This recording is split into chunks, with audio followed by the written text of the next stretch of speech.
Estás en sintonía de Radio Claret Televisión Digital, evangelizando al mundo por Internet.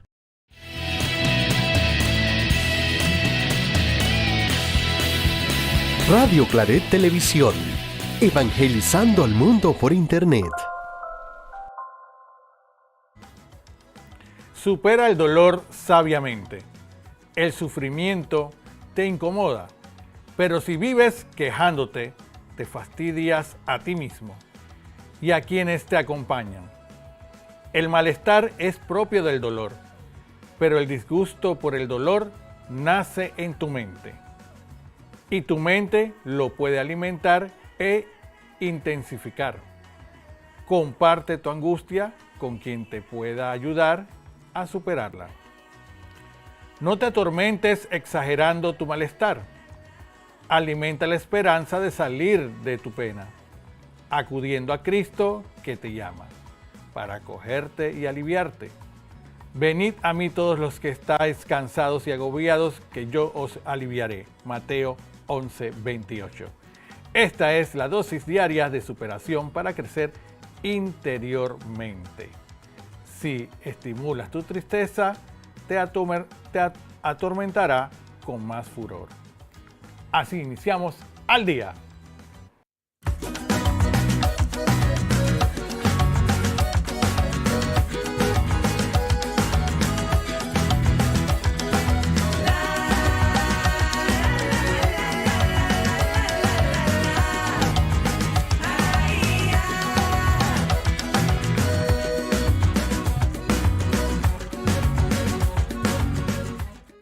Estás en Muy buenas sintonía de tardes. Radio Claret Televisión Digital. Ahora sí. Muy buenas tardes, amigos Radio Escuchas y quienes nos ven a través del YouTube de Radio Claret Digital. Bienvenidos a una semana más. Hoy lunes 2 de febrero iniciamos el segundo mes del año y el mes más cortito. Por ende, no se extrañen que también va a pasar súper rápido. Así es, bienvenidos una semana más, a un mes más, bueno, al segundo mes del año, aquí en su programa Al Día. Yani los acompaña recordando que Jesús está en misión oficial en El Salvador. Ya pronto en esta semana estará nuevamente acá con nosotros compartiendo los comentarios y las noticias que tenemos para cada uno de ustedes. Y bueno, saludando también a todos nuestros amigos Radio Escuchas de Radio Hogar, la voz de tu iglesia, que nos sintonizan en las diferentes frecuencias a nivel nacional en Chiriquí, Bocas del Toro, comarca Nové Buglé, y la zona sur de Costa Rica en 103.7 FM. A todos los que nos sintonizan en Darién, comarca en Veraguanán, en comarca Guargandí, en 101.1 FM. A todos los que nos sintonizan en 99.1 FM, eso es en Colón y la comarca Gunayala. A todos los que nos están ahí siempre pendientes en 93.1 FM, en Herrera, Los Santos, Veraguas y Coclé. Y por supuesto, todos los que nos sintonizan en 94.1 FM, en las áreas de las playas, en Panamá Oeste y en Panamá, también Panamá Este, por supuesto, Panamá Norte. Así prácticamente está dividido prácticamente todo lo que es prácticamente la ciudad ahorita, hoy en día, que se dice así, ¿no? También los que nos sintonizan, saludos a todos los que nos escuchan en el canal de audio de Tigo 857 y por supuesto, usted que nos está viendo a través del YouTube de Radio Claret Digital, evangelizando al mundo por Internet. 1:04 p.m. y bueno, empezamos la semana con muchas, pero muchas noticias. Fue un fin de semana muy calladito, entre comillas, pero resonaban muchas cosas. Y entre ellas, por supuesto, que el fallo de la Corte Suprema de Justicia de inconstitucional lo de Panama Ports. Y yo, leyendo un poquito, prácticamente noticias, más que todo es de afuera, no tanto de adentro, sino lo que dice un titular y me llamó mucho la atención y dice lo siguiente: monopolio, privilegios y falta de competencia, las razones detrás del fallo contra Panama Ports. Ese es el titular que tiene. Entonces, dice por aquí, la Corte evaluó el impacto del contrato en el mercado portuario y concluyó que restringiría la libre concurrencia y el control estatal. Más allá del impacto político y económico que provocó la decisión, la sentencia de la Corte Suprema de Justicia que declaró inconstitucional el marco legal de la concesión otorgada a Panama Ports Company S.A. se sostiene sobre un razonamiento jurídico que va mucho más allá de aspectos formales o administrativos. El fallo examina el diseño mismo del contrato, sus adendas y su régimen de prórroga y concluye que, en su conjunto, crearon un esquema incompatible con varios principios constitucionales. Uno de los primeros elementos analizados por el tribunal fue el alcance real de los derechos concedidos a la empresa. La Corte estudió si el contrato aprobado mediante la Ley 5 de 1997, grábense este año, 1997, se limitaba a permitir la operación de 2 terminales específicas o si, en la práctica, otorgaba a Panama Ports una posición privilegiada sobre áreas portuarias presentes y futuras. En este punto, el tribunal concluyó que ciertas cláusulas vinculadas a expansiones aéreas adyacentes y derechos preferentes configuraban un control extendido que iba más allá de una concesión ordinaria. Bueno, y aquí sigue la nota, ¿no? Definitivamente que es una nota un tanto larga. Lo que me deja mucho que pensar es que qué coincidencia que ahora esto es inconstitucional. Ahora que Estados Unidos ha estado brincando y hablando sobre los puertos en Panamá. Qué coincidencia. El gobierno pasado le había dado una concesión de más años. Y lo peor de todo esto es que Panamá solamente recibía migajas de lo que ganaban estos puertos. Entonces a mí me deja que pensar, si así fue con el puerto, ¿cómo fue el caso de concesiones con compañías eléctricas, con compañías telefónicas y con la mina? Así que ahí lo dejo. Si ahora lo vinieron a decir que es inconstitucional, ahora, después de tantos años, ¿qué me deja a mí que pensar? ¿Qué dejaría la ciudadanía que pensar, no? Los goles que nos están metiendo a cada ratito, que lo pintan todo bonito y al final el país solamente recibe migajas y por eso es que tenemos lo que tenemos. Unos se llevan los maletines gordos y grandes y nosotros tenemos la atención médica pésima, colegios pésimos y un montón de cosas que si sigo mencionando la lista, aquí se acaba el programa y no termino. ¿Qué puedo decir? ¡Ay, mi Panamá! Bueno, por otro lado, este fin de semana también estaba viendo un poco, aparte de las redes, la advertencia que muchos diputados están tirando y hay que prestar mucha atención. Yo el viernes había dicho, no sé cuál de los 3 órganos del Estado era peor, pero ahora yo veo que se están peleando entre los 3 cuál es el peor. Ya que ahora vienen las reformas electorales. Mientras estamos distraídos viendo lo que pasa en el caso del expresidente, por acá la Asamblea Nacional está viendo cómo hacen con lo de las reformas electorales. Me llama la atención un caso por ahí que quieren eliminar el voto plancha para ahora poner el voto cruzado. Traté de leer, y lo digo, traté, porque no entendí nada. Y poder yo explicárselo a ustedes se me ha hecho súper difícil. El voto cruzado. Yo le digo a los señores diputados, que lo peor de todo esto es que se están uniendo los de los partidos tradicionalistas, los que ya tienen, entre comillas, renombres en nuestro país. Y están haciendo nuevamente, como siempre, el traje a la medida. Yo hago la pregunta, ¿por qué no quitan lo del cociente?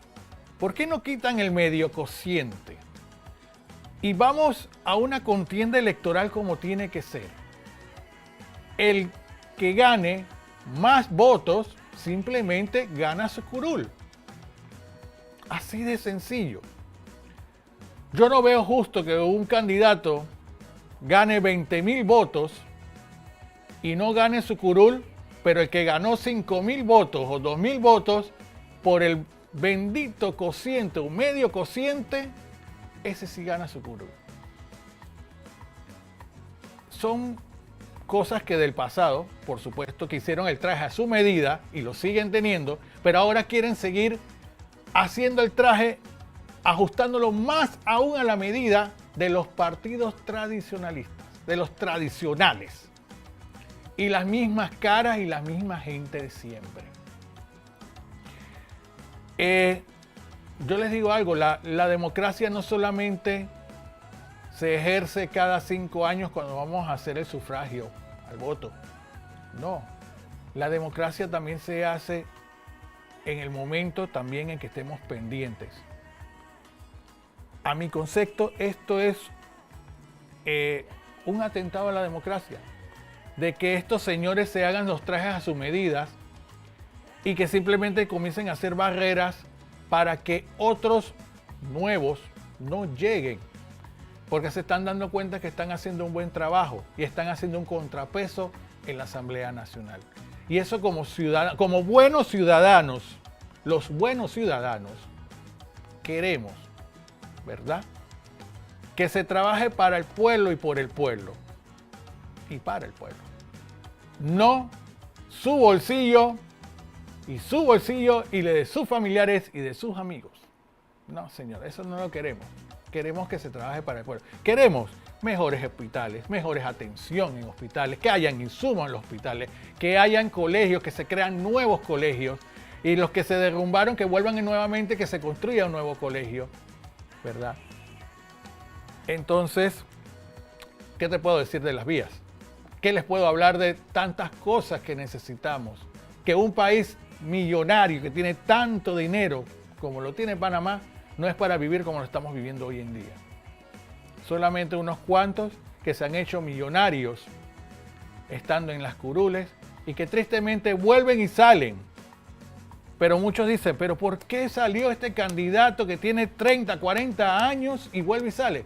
Le doy la respuesta, ahí está, el cociente, medio cociente. Eso es, el voto en plancha. Por eso es que vuelven y salen. Pero si vamos a lo legal, a lo que debe ser, voto por voto, y el que mayor voto salga, simplemente, esos son, les doy el ejemplo, el circuito que más diputados saca es el de San Miguelito, sacan 7. Bueno, los 7 más votados son los que salen y punto. Pero eso de que el cociente, medio cociente, que sí, y ahora es que el voto cruzado, haciéndose el traje a su medida. Esto no puede ser y no podemos permitir esto, definitivamente. También esta es otra cosa que lo dejo ahí. Después lo voy conversando con Jesús también, porque también es bueno escuchar también la opinión de él, como también la opinión de cada uno de ustedes.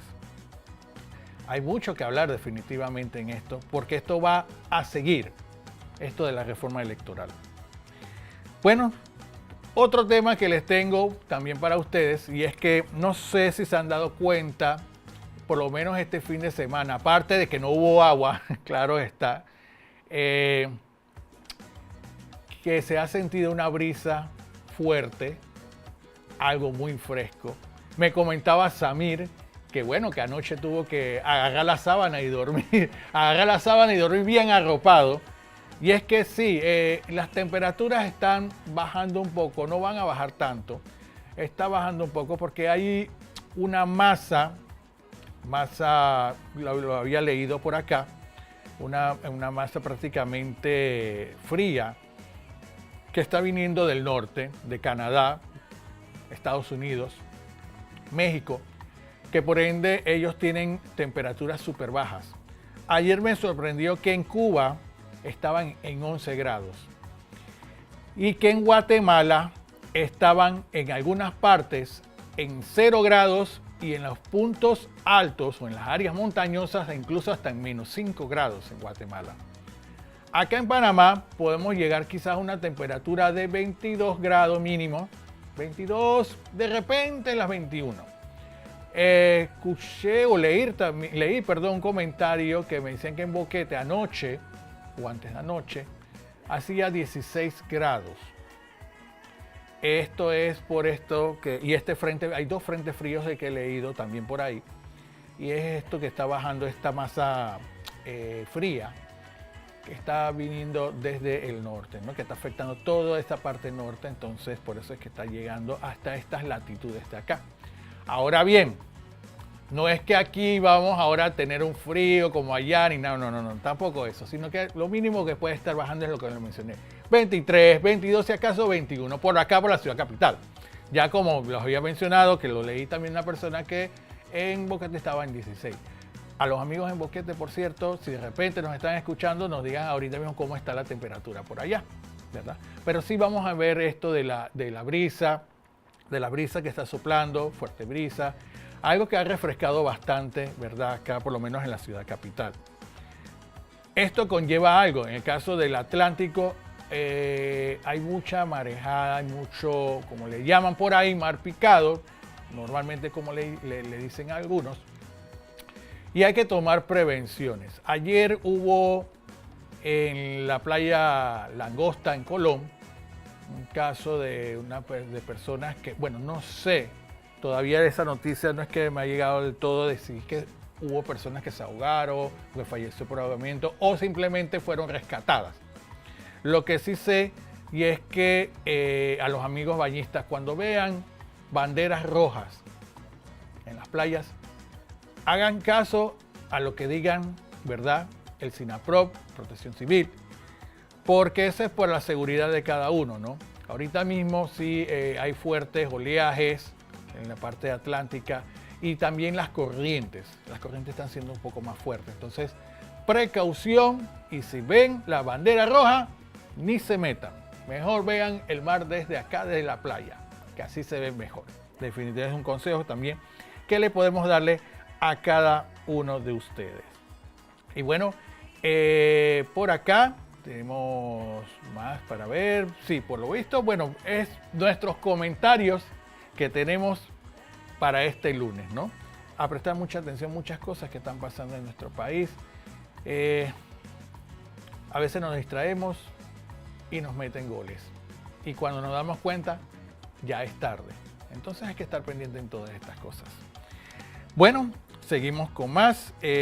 También por acá quiero felicitar también a la nueva provincia agustiniana del Sagrado Corazón de Jesús de Panamá y Costa Rica. Sí, el día sábado, en una solemne Eucaristía presidida por el nuncio apostólico de su santidad en Panamá, Monseñor Dagoberto Campos Salas, se dio esta Eucaristía, ¿no? Dándole gracias a Dios por la nueva provincia agustiniana del Sagrado Corazón de Jesús, a la Orden de San Agustín. También le damos, ¿verdad?, esas felicitaciones a cada uno de la Orden de San Agustín en Panamá y también en Costa Rica, que sé que también nos escuchan, ¿verdad?, en Costa Rica a través de las frecuencias de Radio Hogar en la parte sur de Costa Rica. Así que felicidades, ¿verdad?, por esta nueva provincia del Sagrado Corazón de Jesús. Así que saludos para ustedes. Tuvieron una Eucaristía el día sábado en la Catedral Metropolitana. También estuvo Monseñor José Domingo Ulloa, arzobispo de Panamá. Estuvo también Monseñor el Cardenal José Luis Lacunza. También estuvo Monseñor Rafael Valdivieso, obispo de Chitré, acompañando. También Monseñor Manuel Ochoa Gavía, obispo de la diócesis de Colón, Cunayala. Y por supuesto, los frailes agustinos estuvieron ahí, también acompañando a muchos, también sacerdotes del clero diocesano y también frailes de la Orden de Agustinos Recoletos también. Así que bueno, enhorabuena por esta nueva provincia agustiniana de Panamá y Costa Rica, el Sagrado Corazón de Jesús. Bueno, 1:19 p.m. Vamos entonces a ver, bueno, más que ver qué es el santo del día, hoy celebramos la presentación del Señor, ¿verdad?, en el templo. También celebramos hoy a la Virgen de la Candelaria. También celebramos este día. Y bueno, ahorita también les digo que también celebramos el día de hoy. Pero escuchemos entonces, ¿verdad?, la presentación del Señor. El 2 de febrero se celebra la presentación del Señor al templo.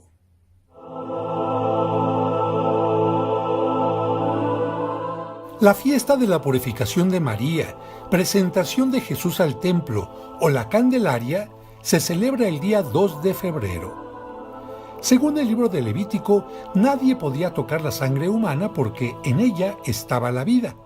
De esta manera, cometían un grave pecado y quedaban impuros quienes la derramaban, quienes tenían alguna enfermedad que produjera manchas de sangre, como la lepra, o quienes tocaran la sangre de otra persona. Ante este pensamiento, se consideraba que la mujer quedaba impura en el parto por la sangre que derramaba en el acto de dar a luz. Para purificarse, el capítulo 12 del Levítico ordenaba que la mujer esperara 40 días si había dado a luz a un niño y 80 días si había sido niña. Después del tiempo estipulado, los padres deberían presentarse en el templo de Jerusalén para cumplir con el rito de purificación, llevando consigo una ofrenda prescrita por la ley. La ofrenda consistía en 2 animales.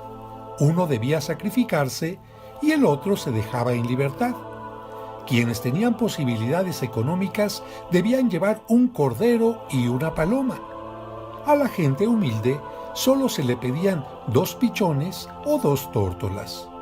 Con el primer animal sacrificado se rociaba a la paloma o tórtola y después se le soltaba para que volara en libertad.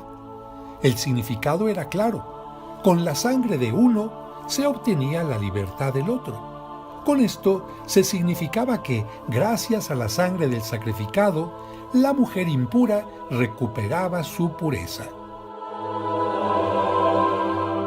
Aunque María dio a luz sin perder su virginidad ni derramar gota alguna de sangre, sin embargo, para dar ejemplo de que se debe cumplir con las obligaciones religiosas, se presentó en el templo para realizar lo que prescribía la ley. Y como José y María eran pobres, llevaron 2 pichones.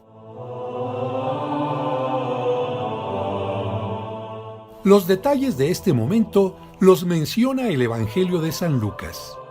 Al cumplirse los días de la purificación de ellos, según la ley de Moisés, llevaron al niño a Jerusalén para presentárselo al Señor, según lo que está escrito en la ley del Señor. Todo macho primogénito será consagrado al Señor. Y para ofrecer el sacrificio de un par de tórtolas o de 2 pichones, según lo prescrito en la ley del Señor. Después, el texto presenta a un anciano que reconoce al niño como el Mesías y lo proclama como luz de las naciones. Así dice el texto: había por aquel entonces en Jerusalén un hombre llamado Simeón, hombre justo y temeroso de Dios, el cual estaba esperando el consuelo de Israel, y en él habitaba el Espíritu Santo. El Espíritu Santo le había revelado que no moriría sin haber visto antes al ungido del Señor.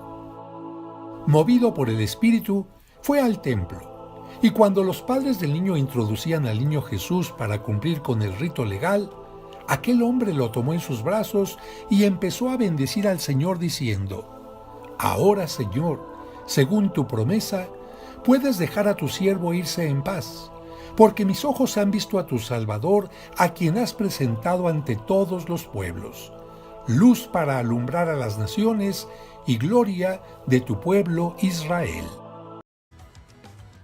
Así es la presentación del Señor. También la Virgen de la Candelaria, las candelas que hoy se bendicen. El día de hoy las candelas. Y bueno, como bien lo hemos escuchado, ¿no? Todo bíblico, todo, ¿qué más que lo pueda decir, no? La Santa Biblia a través de esta gran fiesta que celebramos el día de hoy, la presentación del Señor. Le comentaba a Samir acá tras bastidores que a mí, comenzando el programa, se me olvidó a ustedes desearles un buen provecho. Se me había olvidado, un buen provecho de este lunes de sopa. Así que usted, si está tomando su sopa de pollo, su sopa de carne, su sopa de costilla, ¿verdad? Buen provecho. Su sopa de pata también. Buen provecho, disfrute de su sopa este lunes, ¿verdad? Ahí en el restaurante, en la fonda, en el comedor, disfrute de su momento sagrado ahorita mismo escuchando o viendo al día. Y bueno, vamos con información del Papa León XIV en el Angelus del día de ayer, 1 de febrero. A ver, bueno, nos ha dado grandes reflexiones para cada uno de nosotros, así que escuchemos qué nos dijo el Papa León XIV. Cari fratelli e sorelle, buona domenica. Queridos hermanos y hermanas, feliz domingo.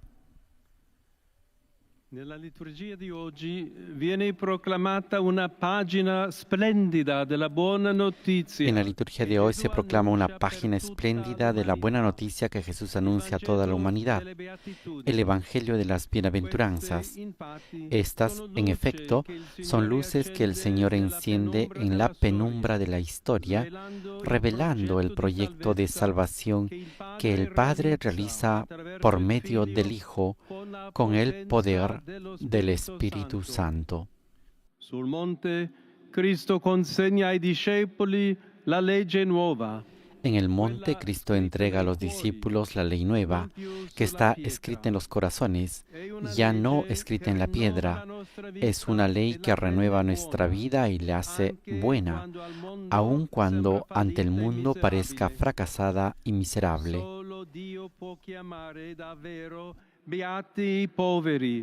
Solo Dios puede llamar realmente bienaventurados a los pobres y a los afligidos, porque Él es el sumo bien que se da a todos con amor infinito.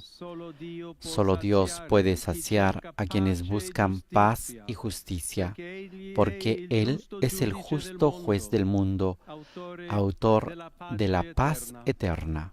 Solo en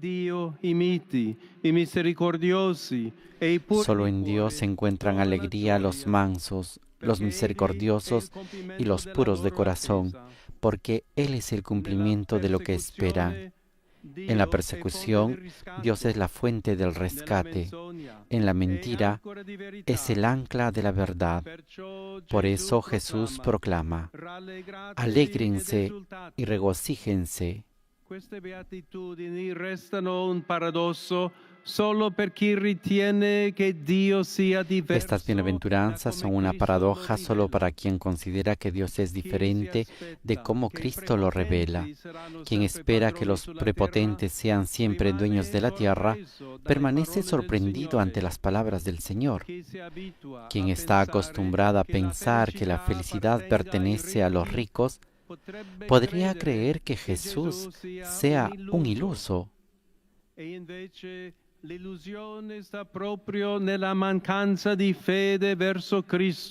en cambio la ilusión está precisamente en la falta de fe en Cristo. Él es el pobre que comparte su vida con todos, el manso que persevera en el dolor, el que trabaja por la paz y es perseguido hasta la muerte en cruz. De este modo Jesús ilumina el sentido de la historia, no la que escriben los vencedores, sino la que Dios realiza salvando a los oprimidos. El Hijo mira al mundo con el realismo del amor del Padre. En el lado opuesto están, como decía el Papa Francisco, los profesionales de la ilusión. No hay que seguirlos a estos, porque son incapaces de darnos esperanza. Dios, en cambio, da esta esperanza sobre todo a quien el mundo descarta como desesperado.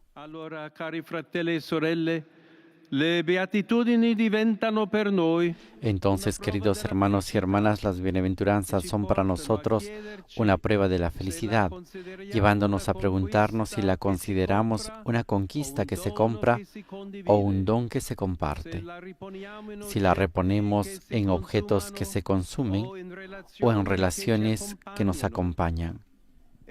De hecho, es a causa de Cristo y gracias a Él que la amargura de las pruebas se transforma en la alegría de los redimidos. Jesús no habla de una consolación lejana, sino de una gracia constante que nos sostiene siempre, sobre todo en la hora de la aflicción. Las bienaventuranzas se elevan a los humildes y dispersan a los soberbios de corazón. Por eso, pidamos la intercesión de la Virgen María, sierva del Señor, que todas las generaciones llaman bienaventurada. Interesante, definitivamente. Y bueno, como sabemos, hoy celebrando la fiesta de la Candelaria o también la fiesta de la presentación del Señor en el templo. Hoy también es la jornada de la vida consagrada, sí, exactamente, si no me equivoco estamos celebrando la número 30. Esta jornada, en 1997 el Papa San Juan Pablo II la instituyó, ¿verdad?, como la jornada de oración por las mujeres y los hombres consagrados. Esta celebración coincide con la fiesta de la presentación del Señor el 2 de febrero y esta fiesta también se conoce como el Día de la Candelaria, día en que se bendicen las velas que simbolizan a Cristo, luz del mundo. Asimismo, quienes viven en la vida consagrada están llamados a reflejar la luz de Jesucristo a todos los pueblos. La celebración de la Jornada Mundial de la Vida Consagrada, por lo general, siempre la vamos a estar celebrando, ¿verdad? Siempre para este día 2 de febrero. Así que saludos, ¿verdad? A todos, ¿verdad? Todos los religiosos, todas las religiosas a nivel mundial por esa gran labor que están haciendo y por supuesto todas nuestras oraciones para ellos. También la Congregación de Misioneros Claretianos, también feliz día, ¿no? Por esta vida de la vida, ¿verdad?, consagrada. Que bueno, también a las hermanas claretianas también, que están ahí en el colegio Claret, allá del lado de las Acacias, también para ellas saludos. Seguimos con más noticias en Al Día y seguimos con más del Papa León XIV y la Red Mundial de Oración por el Papa. Vamos a escuchar. Queridos hermanos y hermanas, nos reúne hoy un feliz acontecimiento, la inauguración de un mosaico dedicado a la Santísima Virgen María y de una imagen de Santa Rosa de Lima aquí en los Jardines Vaticanos. Este gesto renueva los profundos lazos de fe y amistad que unen al Perú, como saben, un país tan querido para mí, con la Santa Sede. Saludo cordialmente a todos los presentes, de manera especial a los miembros de la Conferencia Episcopal Peruana, así como al excelentísimo embajador del Perú ante la Santa Sede y a la presidenta de la Gobernación de la Ciudad del Vaticano.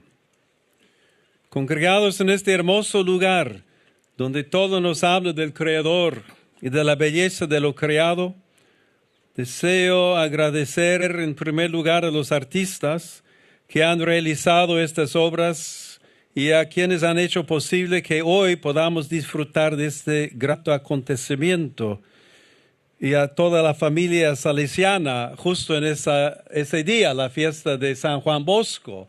Estamos aquí reunidos y felicitamos a todos ellos.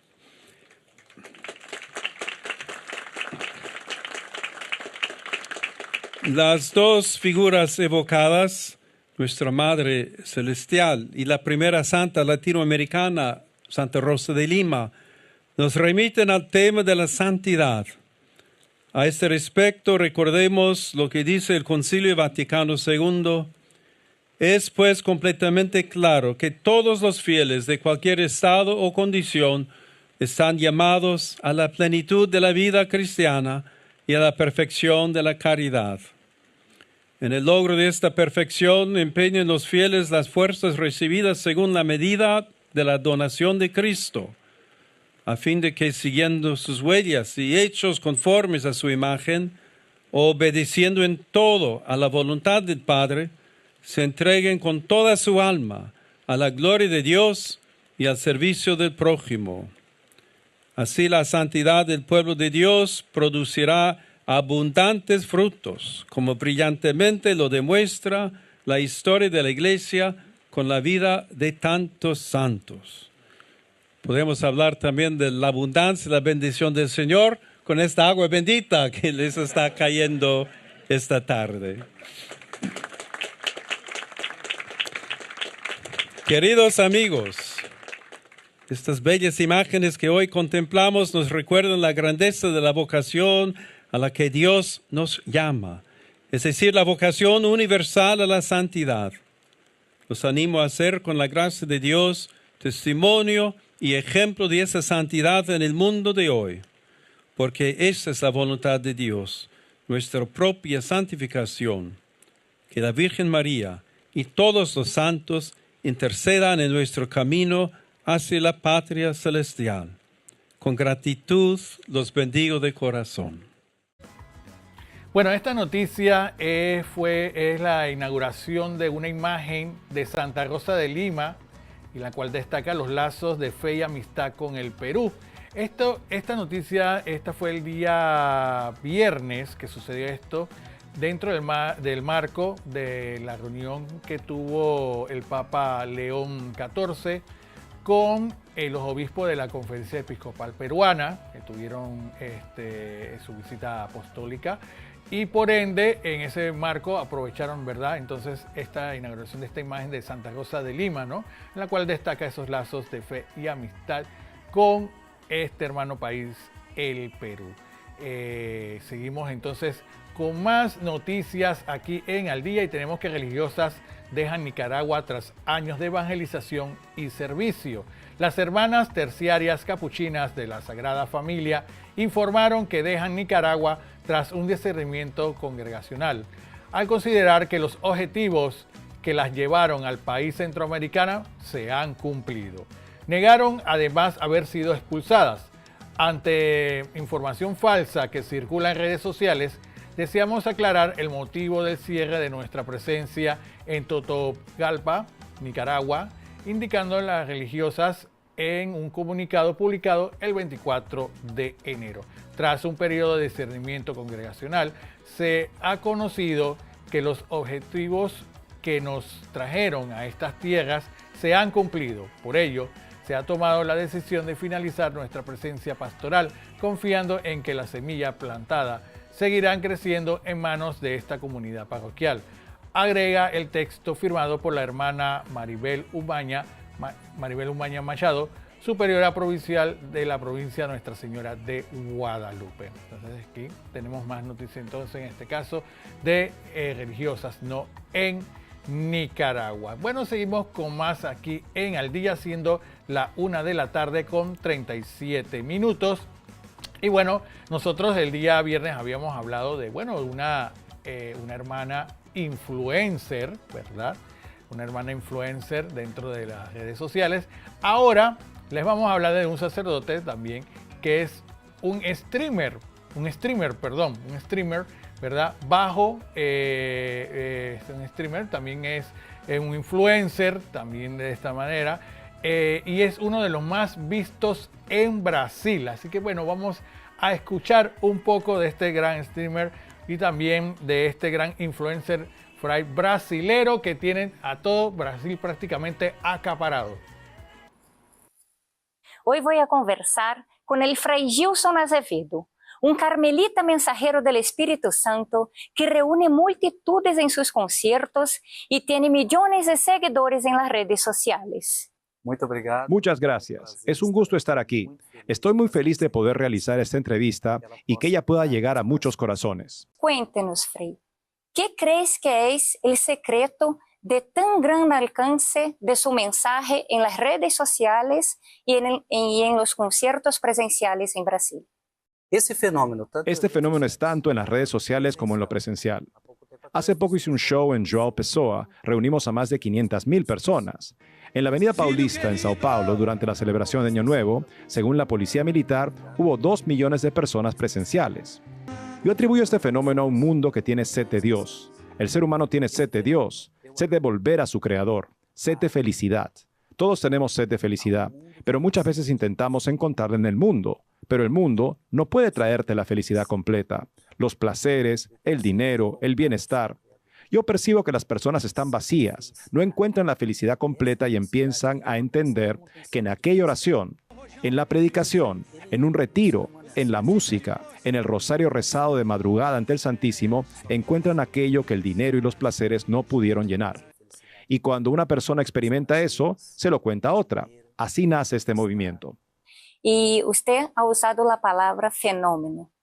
Eres un fenómeno, tanto en las redes cuanto en lo presencial. ¿Cómo mostrar a la gente que este fenómeno no es el fraile, sino Jesús? Ese riesgo siempre existe. Todo el que evangeliza corre ese riesgo. Juan el Bautista también lo vivió, cuando algunos pensaban que él era el Mesías. Y él tuvo que decir, no soy yo vengo a anunciar al Cordero de Dios que quita el pecado del mundo. Esa es mi misión, es nuestra lucha, como dice la Escritura. Es necesario que Él crezca y que yo disminuya. Dios solo me usa. Yo soy solo un instrumento. Yo solo soy un elegido. Dios es quien actúa. Hubo un día en que Dios me pidió que me despertara de madrugada para rezar. El sueño era algo muy importante para mí, y Dios pide para mí sacarme algo que me era importante. Él me pidió que ofreciera eso como sacrificio. Yo no sabía que, a partir de ese sacrificio, Dios llamaría a miles de personas a hacer lo mismo. Yo soy apenas un llamado. Yo soy apenas un elegido. Yo soy apenas un instrumento. Lo que me asombra de esto es que 2 millones en el último show que ha hecho él, o su último concierto, por decirlo de esta manera, de evangelización. 2 millones de personas. ¡Wow! Eso sí le llamo ser un influencer, definitivamente. Seguimos con más y bueno, la silenciosa diplomacia del Vaticano sobre la crisis de Venezuela. Eso también es interesante ver cómo el Vaticano ha trabajado, ¿verdad?, dentro de esta crisis o todo lo que el proceso que está ahorita también pasando en Venezuela. Escuchemos. El Vaticano jugó un papel de mediador para evitar la intervención militar de Estados Unidos en Venezuela. El cardenal Pietro Parolin, secretario de Estado del Vaticano, explicó que la Santa Sede intentó hasta el último momento evitar un derramamiento de sangre. Incluso negociaron directamente con Maduro, buscando una salida pacífica. Sin embargo, tras el fracaso de estos esfuerzos diplomáticos, la operación terminó con la captura de Maduro el 3 de enero. La noticia la reveló primero el Washington Post. La víspera de Navidad, el secretario de Estado Vaticano y ex embajador ante Venezuela se comunicó con Brian Birch, embajador estadounidense ante la Santa Sede. En esa conversación, el Vaticano propuso alternativas previas a la captura, como el autoexilio de Maduro. Ahora, tras su detención, crece la esperanza entre los venezolanos de que los presos políticos sean liberados. La Iglesia continúa pidiendo la libertad de quienes permanecen detenidos injustamente. El arzobispo Raúl Biord aseguró en un comunicado que la Iglesia en Caracas ha atendido a numerosos familiares de presos políticos, a quienes ha acompañado pastoralmente. Lamentablemente optado por... Pedro de Mendoza, director de Comando Mundo con Venezuela, la rama internacional del partido Vente Venezuela de María Corina Machado, habló con EWTN desde el exilio. Como uno de los voceros de la oposición, analizó la situación actual del país y el papel de la Iglesia en este momento. En los últimos días hemos visto arzobispos y demás sacerdotes de la Iglesia venezolana que han alzado su voz concretamente por la liberación de los presos políticos, que fue, por cierto, una de las principales peticiones que María Corina le hizo al Papa en su visita la semana pasada. El 12 de enero, el Papa León XIV recibió en el Palacio Apostólico en audiencia privada a Machado, galardonada recientemente con el Premio Nobel de la Paz. Así recordó la líder opositora el encuentro con el pontífice durante su viaje a Washington, D.C.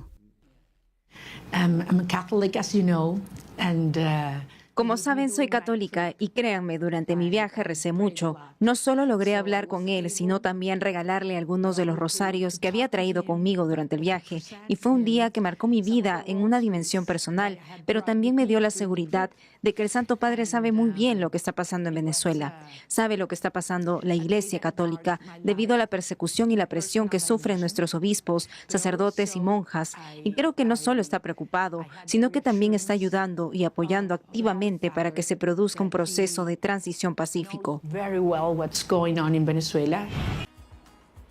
Muy interesante esta información, ¿no? Sobre todo, el trabajo que ha hecho el Vaticano sobre esta crisis.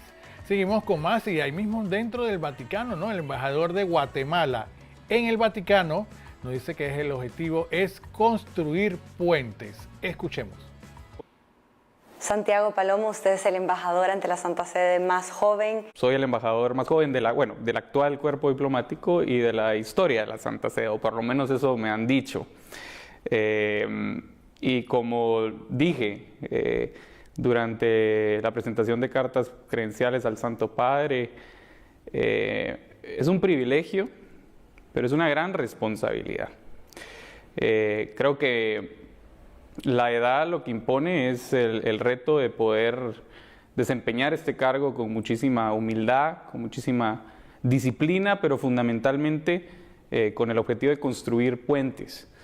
Y creo que parte de la proposición como embajador joven que soy es poder a través de las obras contribuir a generar espacios de diálogo que fomenten la paz en el mundo, una paz tan necesaria en un momento de tantas crisis, de tantas tensiones. Y a sus 31 años tuvo este encuentro con el Papa León en el que entregó sus credenciales, lo acompañaba a su familia. Cuéntenos un poco cómo fue ese momento personalmente, cómo fue para su familia. Sí, fue un momento muy especial, quizás uno de los momentos más especiales en mi vida. Como guatemalteco, como servidor público de Guatemala, un privilegio, por supuesto, representar a mi país ante el Santo Padre, y como católico, una bendición. El intercambio fue muy oportuno, Paola, porque ese mismo día, el día que presenté cartas credenciales al Santo Padre, se cumplían 29 años de la firma de los acuerdos de paz en Guatemala. Una paz que, aunque ha tenido retos, sentó el camino, ¿verdad?, el parteaguas para terminar con la violencia política. Esa conversación que tuvo con el Santo Padre, ¿qué deduce? ¿Qué es lo que quiere el Santo Padre de la Iglesia en Guatemala? Latinoamérica está atravesando un momento complejo, el mundo está atravesando un momento complejo, y el Santo Padre ve en la diplomacia, ve en el multilateralismo y en el derecho internacional la herramienta para poder resolver los grandes problemas que hay. Como embajador de Guatemala ante la Santa Sede, ¿cómo ve el panorama de la Iglesia en el país? Justamente ahora que estamos conversando, Paola, Guatemala se encuentra atravesando un momento difícil. El presidente de la República decretó un estado de sitio hace aproximadamente una semana. Como consecuencia del amotinamiento de privados de libertad en 3 centros carcelarios por rehusarse a perder privilegios. El sistema penitenciario históricamente ha sido una de esas instituciones cooptadas por la corrupción y la ineficiencia que lastimosamente ha contribuido a generar un ambiente complicado en el país. Y seguimos con más noticias en el mundo y bueno, el presidente de El Salvador, Nayib Bukele, dice que pandilleros tienen derechos humanos, pero critica la falta de apoyo a las víctimas. Escuchemos. Sí, yo siempre he dicho que todos los seres humanos tenemos derechos y son derechos que son innatos del humano, por eso se llaman derechos humanos, otros le llaman derechos naturales, otros derechos fundamentales.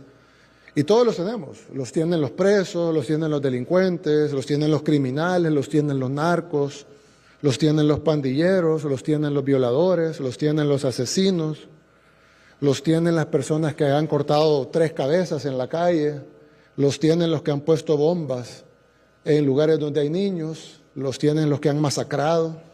Los tienen derechos humanos. Hay gente que dice que no, yo creo que sí los tienen. Me da repulsión, pero lo acepto, los tienen. Pero yo lo que no entiendo es por qué siempre se enfocan en los derechos humanos de ellos, que los tienen. Pero por qué siempre el enfoque es en el derecho humano de los que masacran, de los que matan niños, de los que violan mujeres, de los que cortan cabezas. ¿Por qué ellos que tienen derechos humanos son la prioridad única de las organizaciones de derechos humanos? Porque aquí en El Salvador mataron cientos de miles de personas, violaron mujeres, asesinaron niños. Hay historias de una muchacha ahorita que estamos ayudando que no tiene brazos porque los pandilleros le tiraron una bomba a su mamá porque no había pagado, su mamá murió y ella perdió los brazos en la explosión. Una abuelita que le cortaron las manos porque no había pagado y ahora la señora no tiene manos y sigue trabajando para sacar su vida adelante. Y nadie vio por los derechos de ellos. Cientos de miles de salvadoreños murieron y si nos vamos a otros países pues serán millones. Gente que no estaba haciéndole daño a nadie, estaban trabajando, iban caminando por la calle, de repente llegaron 3 delincuentes y quisieron violar hasta la muerte a una mujer. Y yo digo, ¿ellos tienen derechos humanos? Sí, sí los tienen. Pero ¿y la mujer violada y asesinada por esas 3 personas? Ninguna organización de derechos humanos llegó y dijo, miren, ustedes deben de dejar de violar, deben de dejar de matar, nosotros vamos a intervenir o vamos a gastar nuestros miles de millones de dólares que nos dan para funcionar, para tratar de evitar que esto pase. No, mientras eso está pasando, las organizaciones de derechos humanos callan. Ahí no dicen nada. Pero no vaya a ser que venga el gobierno y agarre a esos 3 sujetos y los meta en la cárcel y están comiendo bien los niños y les están dando la medicina y tienen el colchón, no tiene colchón el pobrecito, hay que ponerle un colchón. Y lo peor es que estas personas que tienen derechos humanos, de acuerdo, y por eso reciben comida y atención médica, etcétera, pero de repente la gente viene y dice, mire, pero ¿y solo eso le va a dar de almuerzo? ¿Por qué tiene tan poca proteína? Y yo le digo, ¿sabe lo que come el salvadoreño normal? Un salvadoreño de escasos recursos, ¿qué comerá él? Y a él le tenemos que decir, mire señor, usted me va a pagar más impuestos para que los que mataron a su hija coman mejor. Entonces, lo que está sucediendo es que, claro, todos los criminales tienen derechos humanos, pero ¿cuál debe de ser la prioridad para el Estado? Los derechos humanos de la gente trabajadora, de la gente honrada, de la gente decente, de la gente que no mata, de la gente que no viola, o los derechos humanos de los violadores, de los asesinos. Entonces nosotros hemos priorizado los derechos humanos de la gente honrada. Y luego vemos, por supuesto, los derechos humanos de los asesinos. Bueno, esto fue dentro de la visita que ha hecho el presidente electo de Chile, José Antonio Kast, a El Salvador, ¿verdad? Entonces, de estas declaraciones que ha hecho el presidente de El Salvador, Nayib Bukele. Bueno, seguimos con más, 1:52 p.m. Venezuela recibe a la jefa diplomática de Estados Unidos en relanzamiento de relaciones tras era Maduro. Venezuela recibió el sábado a Laura Dogu, la nueva jefe de la misión diplomática de Estados Unidos, en un contexto de reanudación de relaciones tras su ruptura en 2019. Esta visita se produce tras la captura de Nicolás Maduro por fuerzas estadounidenses el 3 de enero. Dogu encabezará la misión estadounidense, aunque su rol inicial será como encargada de negocios. Tras su llegada expresó en la red social X su disposición para colaborar. Poco después, el canciller venezolano Iván Gil informó que se reunió con ella para definir una hoja de ruta en temas de interés bilateral. Dogu tiene una vasta experiencia diplomática, habiendo sido embajadora de Estados Unidos en Honduras y Nicaragua y subjefa de misión en México. Altos diplomáticos estadounidenses habían viajado el 9 de enero a Caracas para evaluar la reapertura de la embajada. Tras asumir el poder, Delcy Rodríguez cambió el rumbo de la relación con Washington, cediendo el control del petróleo y anunciando medidas como una amnistía general y el cierre de la cárcel del Helicoide, un centro denunciado por torturas. A pesar de años de tensiones, la relación parece estar mejorando bajo la gestión de Rodríguez, quien impulsa reformas internas y busca reanudar vuelos comerciales suspendidos desde 2019 en un esfuerzo por normalizar la interacción entre ambos países. Bueno, así sigue estando el mundo. Bueno, llegamos al momento de las efemérides y días mundiales. Un 2 de febrero, pero de 1959, Indira Gandhi es nombrada presidenta del Palacio del Congreso Indio. Y bueno, muchos hemos escuchado de el Día de la Marmota. Exactamente. Bueno, ¿de dónde surge? Escuchemos. El Día de la Marmota. ¿Qué es y cómo surgió esta tradición? Todos los 2 de febrero, una marmota llamada Phil sale de su madriguera y es exhibida frente a una multitud que la aplaude en el pueblo de Punxsutawney, Pensilvania, Estados Unidos. Si Phil ve su sombra, supuestamente quedan 6 semanas de invierno. Si no la ve, entonces el invierno ha terminado. ¿De dónde viene esta bizarra y extraña tradición?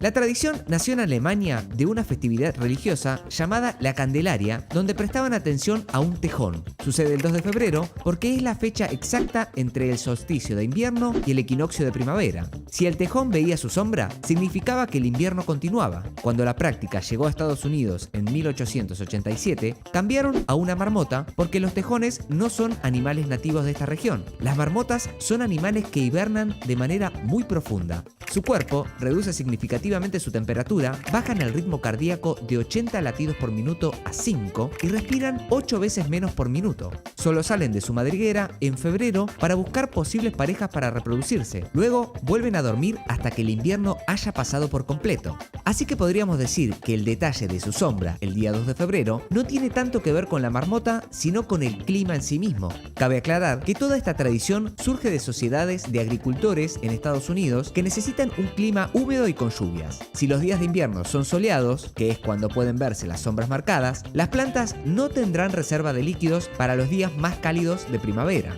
De todas formas, Phil solo ha acertado un 30% de las veces. La próxima vez, tal vez sería mejor escuchar a los meteorólogos de televisión, aunque por otro lado, este legado cultural no deja de ser algo muy querido por las comunidades locales.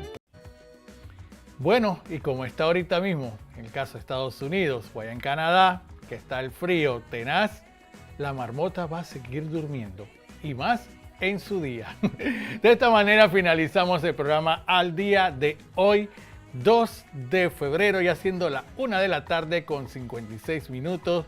Esperamos que todo sea de su agrado el programa del día de hoy. Y Dios primero, nos estaremos viendo y escuchando el día de mañana. Que todos tengan una excelente tarde. Esto fue Al Día.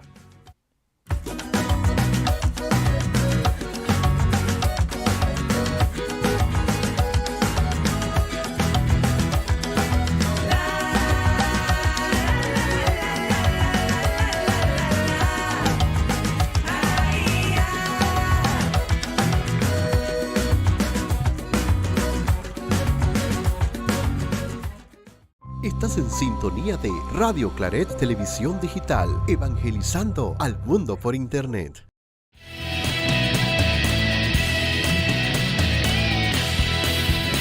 Radio Claret Televisión, evangelizando al mundo por Internet.